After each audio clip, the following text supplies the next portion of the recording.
ሰው ተኮር ስራዎቻችን የብልጽግና ዲፓርቸር ናቸው።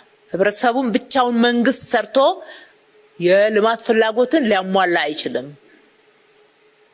የህዝብ አቅምን በሚገባ መጠቀም መቻል አለብን። ባለሀብቶች የልማት አጋሮች ናቸው። ጥገኛ ምናምን እያልን የምንፈርጀው ፍረጃ ትክክል አይደለም።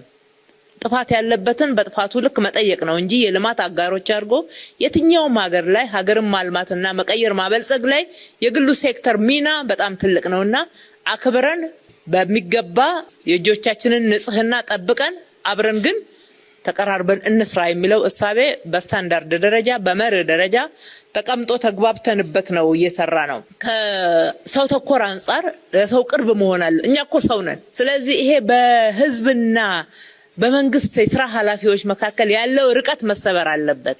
መቀራረብ አለብን። ሲምፕሊሲቲ መጨመር መቻል አለበት። ሰው ጋር ቀረብ ብለን ኑሮ መመልከት ላይላውን መሄዱ ይቅር። ወደ ህዝቡ ቀረብን በለህዝቡን ጓዳ እንመልከት። የህዝብን ኑሮ እንመልከት። የህዝብን እሳቤ እናዳምጥ። የህዝብን ሮሮ ቀረብ ብለን እንወቅ፣ እንረዳ፣ አውቀን እንምራ። የሩቅ አንሁን። ስለዚህ ስራዎቻችን ሰው ተኮር ይሁኑ።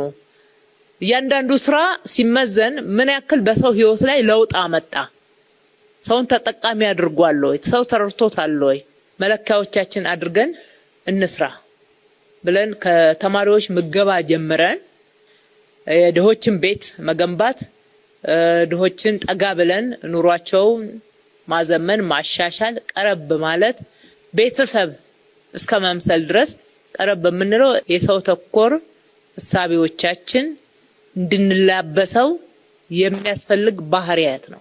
አመራራችን በዛ ደረጃ መቀየር መለወጥ አለበት የሚለው ከዛ ነው የሚጀምረው። ስራዎችን በንቅናቄ እንምራ ያልነው እንደ ፓርቲ ነው። በንቅናቄ መምራት መቻል አለብን። አንዳንድ በንቅናቄ መመራት ያለባቸው ስራዎችን ለይተን በንቅናቄ መምራት ፈጣን ውጤት እንዲያመጡ ማድረግ ስራዎቻችን ውጤታማ ሊያደርግ እንደሚችል ተስማምተንበት ነው።